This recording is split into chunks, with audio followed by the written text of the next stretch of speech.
like that, like this, like that, like this, like that.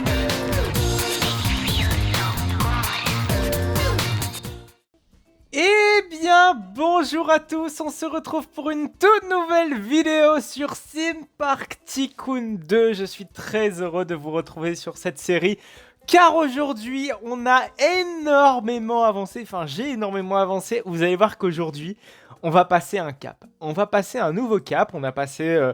il fut un temps le cap des zones thématiques, où on délimitait les zones thématiques et on créait toute une attraction tout autour. Un petit peu comme le fait finalement Fantasyland, ou même n'importe quel parc. Mais bon, c'est vrai que certaines zones sont très inspirées de Fantasyland. Notamment ici, là, cette zone un petit peu steampunk, quoique c'est la seule zone qui est inspirée de Fantasyland, le reste est non. J'essaie de m'en éloigner de plus en plus, de faire des zones thématiques 200% originales. Et on va continuer aujourd'hui avec le Dark Ride que nous avons commencé à faire la semaine dernière, même il y a 2 semaines déjà. Oh là là, ça passe très vite. J'ai vu vos commentaires d'il y a 2 semaines. Vous étiez très enthousiaste à propos de ce Dark Ride. Merci de me faire confiance sur ce Dark Ride. Vous allez voir, vous n'allez pas être déçus. Je tiens à faire un rappel, c'est que cette zone-ci, là, l'espace là, qui est toujours alloué et qui n'est absolument rien, est toujours alloué à un potentiel spinning coaster si jamais il y a une mise à jour avec un spinning coaster ou je ne sais quoi. Et pourquoi pas un Dark Ride en souterrain. Voilà, ça je ferme la parenthèse et on va passer désormais au Dark Ride qui, je le rappelle, sera temporaire, enfin en tout cas restera tout le temps dans le parc, mais sera ouvert uniquement pour la période d'Halloween. Donc nous sommes encore dans les préparations de la saison d'Halloween. Donc en l'occurrence ici, on a commencé à faire un Dark Ride. En tout cas, on a commencé à délimiter le Dark Ride et également j'ai commencé à faire les premières scènes. Je vous invite très solennellement à découvrir ce Dark Ride ensemble. Vous allez voir, il s'est passé des trucs parce que j'ai commencé à faire un petit peu de scénographie. J'espère que ça va vous plaire en tout cas. Je vais vous raconter également toute la storyline qui découle autour de cette attraction. En tout cas, ce que j'ai commencé à réfléchir dans quelques instants. Comment ça fait qu'il n'y a pas de son? On va recommencer, bon c'est pas grave, vous avez pas vu l'effet principal de l'attraction, c'est juste qu'en fait il y avait les 5 wagonnets et ça je n'en veux absolument pas, je suis désolé. Donc on va reprendre le train en route et on va refaire une on-ride, je suis désolé. Comme quoi, voilà, tout peut arriver. Donc c'est parti, hop, hop, et vous allez me dire après ce que vous allez en penser dans les commentaires, ce serait super sympa. Vous allez voir ça dans quelques instants. Également, on fera un petit point sur la storyline qui a bien mûri quand même dans ma tête. Vous allez voir ça dans quelques instants. Donc on commence par la première scène, la scène du pendu, qui ne sera pas la première scène en réalité parce qu'il y aura déjà d'autres scènes qui seront avant. Ensuite, on arrive ici au cimetière. Le magnifique cimetière pareil que l'on avait commencé, mais dont certains petits détails ont été rajoutés et toute une scénographie qui tourne autour. Mais si ça n'a pas été rebouché, mais ça doit être fait.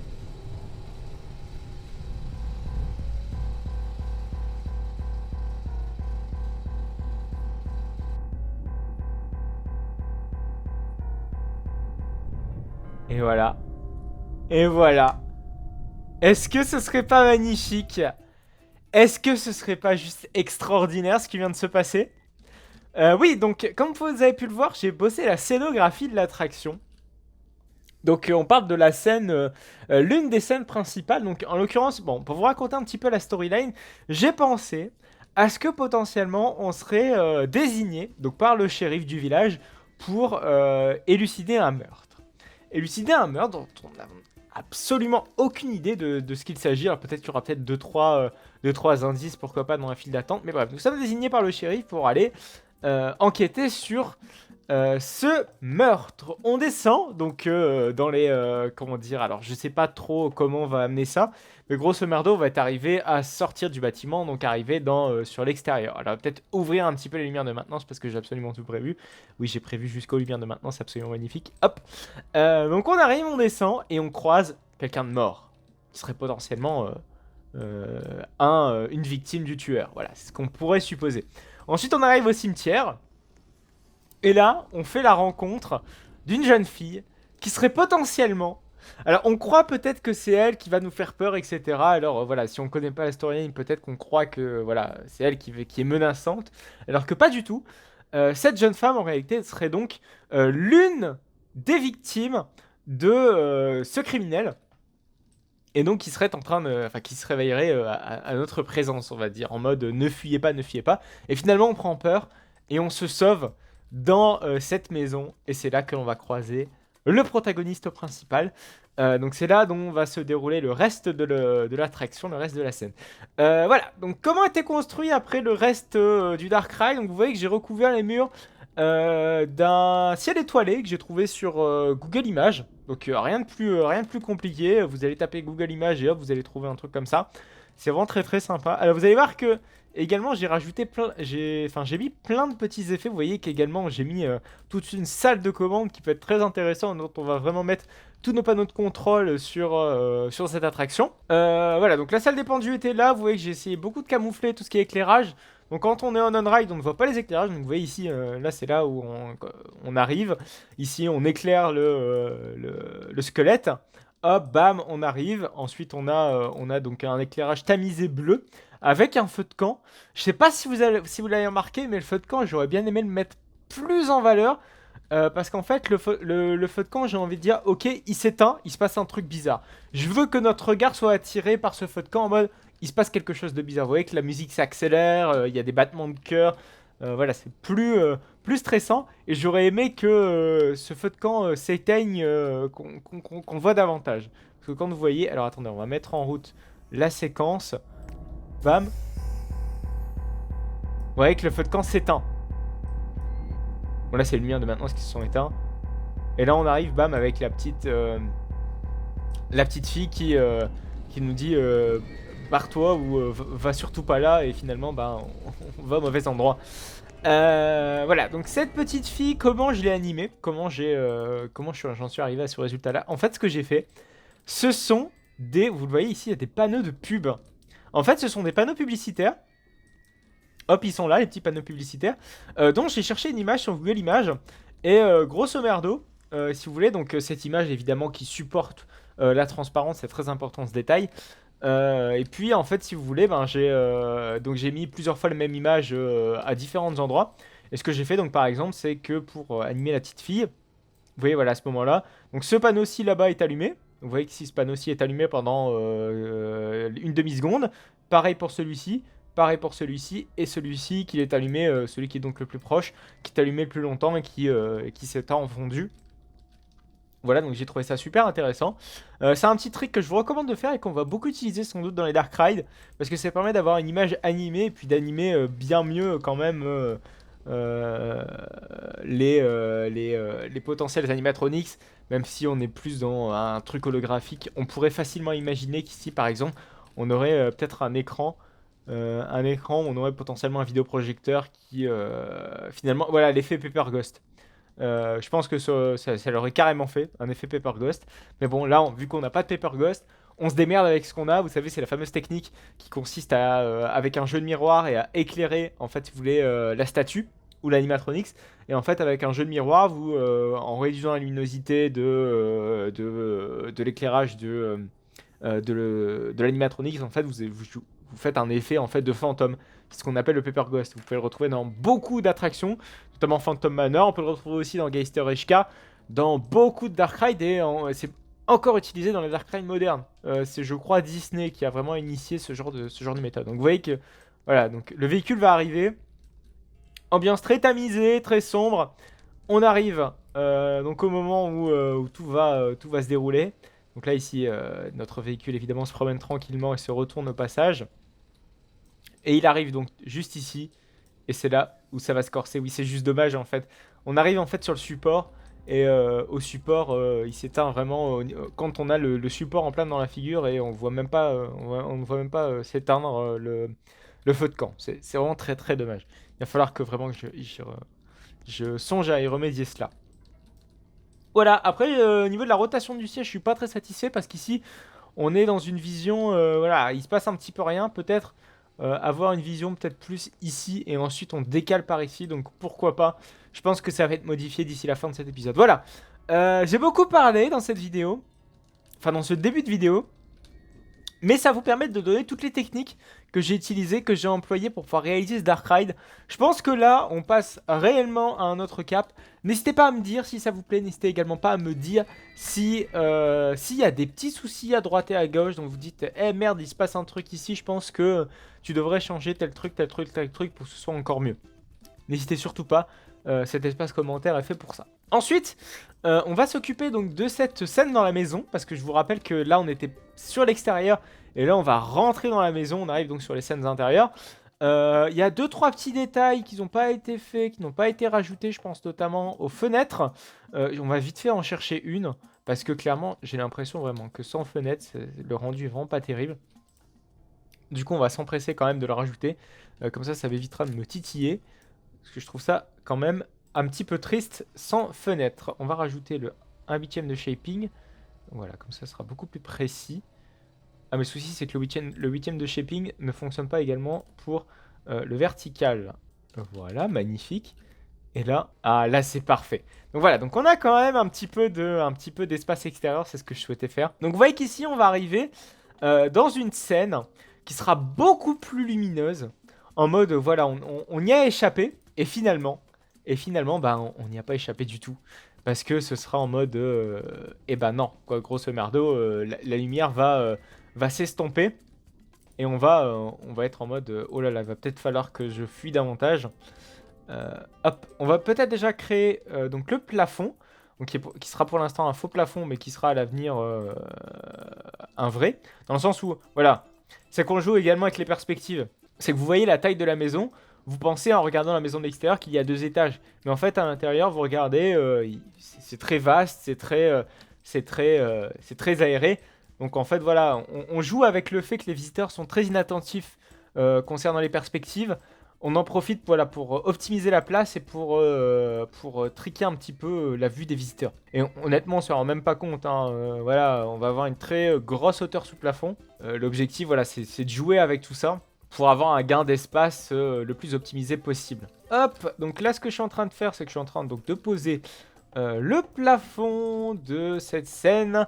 Donc là, on va découvrir en fait le désastre dans cette maison. Voilà, on va être très éclairé, mais on va découvrir le désastre. Le désastre donc potentiellement du criminel et peut-être la petite fille qui était justement dans ce cimetière était en fait, on va peut-être découvrir qu'en fait elle s'est faite assassiner, pourquoi pas ici. Je dis pourquoi pas parce que la théma peut-être ou la storyline peut être changée en cas de si ça nous arrange par exemple. Alors juste ce qui me gêne un petit peu c'est que vous voyez ici c'est qu'on voit un petit peu le plafond à cause de ce feu de camp. Donc j'aimerais pouvoir poser, faire pourquoi pas améliorer la hauteur sous plafond.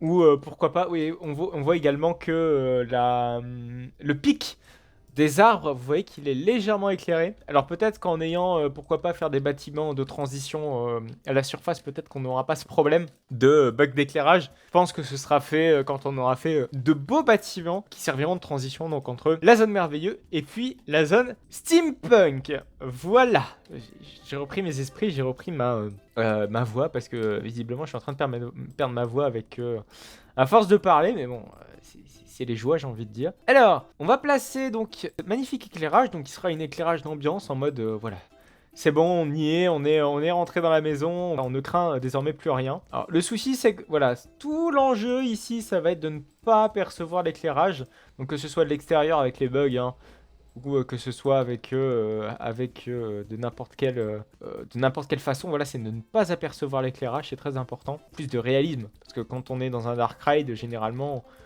les concepteurs font de leur maximum pour ne pas les apercevoir. Donc en l'occurrence ici, on les place du côté opposé de là où on rentre dans la scène. Voilà, c'est magnifique. Alors je pense que cet éclairage ne sera pas actif tout de suite, on va dire. Ah, quoique, après, il peut l'être. Hein. Parce qu'après, quand on a une vision uniquement ici, on n'a pas une vision là-bas. Ce qui fait que du coup, ce qui est pratique, parce que du coup, on n'a pas l'éclairage qui dégueule de cette maison. On la voit pas parce qu'on est de dos. Et pareil, en fait, quand on est ici, on est de dos. Donc, on voit même pas la maison, en fait. Donc, je pense que c'est même pas gênant. Limite on aurait pu ne même pas thématiser ce mur là, enfin si parce qu'on arrive quand même de ce point de vue-ci, donc je pense que c'était quand même intéressant de l'avoir thématisé. On va quand même thématiser un maximum de choses, ce serait triste sinon. Voilà, là c'est beaucoup mieux. Donc, on est ici, et là, donc, notre véhicule fait ce virage-ci, et voilà, donc on n'est pas censé voir littéralement ce qui se passe ici. Alors, ce qui est bien, c'est que oui, c'est vrai que j'ai oublié de le préciser, c'est qu'ici, j'ai fait tout un espace de maintenance, comme quoi on a la possibilité... Alors, je vais peut-être aller chercher un spot pour qu'on puisse voir un petit peu plus de choses. Donc ici, je le rappelle, on sera sur le transfert track de l'attraction. Avec potentiellement... alors, on va peut-être... Voilà, donc en fait, voilà, pour comment fonctionnent les déclencheurs, je vous l'ai déjà expliqué il y a quelques épisodes, hein, mais c'est très simple, hein, c'est avec les séquenceurs. Et ensuite, vous pouvez modifier vraiment plein de paramètres, c'est super pratique. Et c'est pas trop chiant. Voilà. Donc ici, donc toute cette partie-ci sera au niveau du transfert track, donc à cet étage-ci, hein, donc en dessous de là où on aura la scène finale tout en haut. Voilà. Et puis je stocke ici tous les séquenceurs. Donc ici, ce sont les éclairages de maintenance. Et ici, on a le séquenceur qui fonctionne donc pour cette scène, pour la scène de la petite fille. C'était pour la petite parenthèse au niveau de cela. Donc il va falloir... Alors cette maison-ci, il va falloir vraiment la travailler niveau détail, parce que vous avez pu le remarquer, elle est vraiment très cloisonnée. Et si malheureusement bah, on fait pas de détails, on va avoir un manque de vide, et puis... Enfin, on va avoir une impression de vide. Et on va se dire, merde, c'est pas réaliste, surtout que là on rentre quand même quelque chose quelque chose de beaucoup plus cosy. On se dit, ok, on rentre dans un bâtiment, donc il faut travailler la scène en conséquence. D'ailleurs, au passage, j'ai pas encore bien réfléchi la façon dont on va apercevoir le monstre, dont il va être également vaincu, soit on va fuir. Parce qu'évidemment, ce qui est bien aussi, enfin, ce qui est important dans un Dark Ride, c'est qu'il y ait un début, une action, 2, 3, autant d'actions que vous le souhaitez, et après qu'on ait une fin. C'est la même façon que écrire un livre, c'est la même façon que écrire une vidéo finalement. C'est, voilà, il y a une certaine cohérence dans tout ça. Donc c'est également la chose que j'aimerais donner à ce Dark Ride. C'est vrai que je parle beaucoup, hein, mais c'est important aussi que je vous donne mes idées pour avoir des conseils, vous, pour faire votre Dark Ride, et pour vous montrer également comment j'ai construit tout ça. Alors également, voilà, cette petite fenêtre, elle donne sur les backstage, mais on s'en rend même pas compte, en fait. On a vraiment l'impression que c'est une fenêtre qui appartient dans le décor. Donc ça va rester. Alors évidemment, tout ça, tout ce qui est, je claque ici, voilà, je vais reboucher au passage, c'est cloisonné. Normalement, ça n'existera pas, enfin ça n'existera plus, on ne le verra plus, tout simplement pour éviter de voir ce qu'il y a à l'intérieur du bâtiment. Voilà, après c'est vrai que voilà, j'ai pas encore terminé le toit, mais bon, il y a encore pas mal de petites choses à faire. Par contre, ici, ce qu'on peut faire peut-être directement, c'est faire le toit. Parce qu'ici, vous l'aurez remarqué, là, on arrive à la limite du Dark Ride, c'est-à-dire, enfin, la limite de hauteur du Dark Ride. C'est-à-dire qu'ici, on est sur une nouvelle scène. Une scène qui sera beaucoup plus... ça, ce qui est sûr, c'est qu'on jouera sur la hauteur du toit. C'est vrai que j'avais pensé à faire une scène, je crois que c'était au dernier épisode, j'avais émis cette hypothèse. C'était de faire une scène avec, pourquoi pas, une grotte. Le souci, c'est que là, on rentre dans un bâtiment. Et nous faire ressortir directement de la maison serait un peu triste. Parce que voilà, on a fait toute une mise en scène et puis ressortir tout de suite du bâtiment. Après, pourquoi pas? Pourquoi pas faire un jardin secondaire? Mais non, même pas. C'est pas possible de faire un jardin. Là, par contre, on va vraiment devoir être dans un environnement intérieur. Parce on est littéralement sur une scène qui a une très basse hauteur sous plafond. Donc ça, il va falloir jouer avec. Il va falloir absolument également jouer avec les supports, pourquoi pas, ou vraiment jouer avec le fait qu'on est vraiment dans un espace très restreint. Et ça va être tout l'objectif pour ce prochain épisode. Voilà, donc j'ai beaucoup parlé, mais je pense que vous l'aurez remarqué, je vais beaucoup avancer de mon côté pour avoir le Dark Ride le plus joli et sans avoir à passer un temps fou en épisode. Voilà, des petites avancées finalement comme on fait sur Planet Coaster. Même si c'est pas aussi flagrant que sur ce que je faisais maintenant sur Planet Coaster, parce que c'est vrai que la série est arrêtée. Elle est arrêtée pour une durée déterminée, hein, parce que je vais tout simplement tourner le 150e épisode pour la série, qui je rappelle sera des cinématiques. Voilà. Et c'est vrai que là, je pense qu'on en avait besoin pour ce Dark Ride, parce que voilà, on peut pas se permettre de faire des épisodes entiers sur des trucs qui demandent tout mon cerveau, quoi, toute ma créativité, et faire ça en 20 minutes à chaque semaine, on s'en sortirait pas. Voilà, donc je pense qu'on va se quitter là. Je vais juste corriger un tout petit peu cette descente de Dark Ride juste ici. Parce que voilà, enfin surtout pas ce tunnel, j'allais dire, mais n'importe quoi. Ce plafond, parce que je trouve qu'il ne va absolument pas. Voilà. Parce qu'en fait, il y avait un petit problème de collision avec toute la descente. Et d'ici la fois prochaine, on verra donc les nouvelles scènes de ce Dark Ride et je vous expliquerai donc toutes mes techniques qui ont été employées pour la réalisation de ce Dark Ride et puis des prochaines scènes et puis évidemment tout ce qui touche autour de la storyline. C'est très très très important. Mais voilà, retenez une chose quand vous faites le Dark Ride, c'est intro, outro et puis ce qui se passe entre deux. C'est très important pour une storyline cohérente. Voilà, j'espère donc que cette vidéo vous aura plu. En tout cas, vous connaissez la musique. N'hésitez pas à liker cette vidéo si jamais elle vous a plu. N'hésitez pas à commenter, n'hésitez pas à vous abonner pour ne plus manquer aucune autre de mes vidéos. Vous pouvez également me retrouver sur mes réseaux sociaux, à savoir Instagram, Utip et Twitter. Tous les liens de mes réseaux sociaux se trouvent dans la description de cette vidéo. Allez, à plus tard.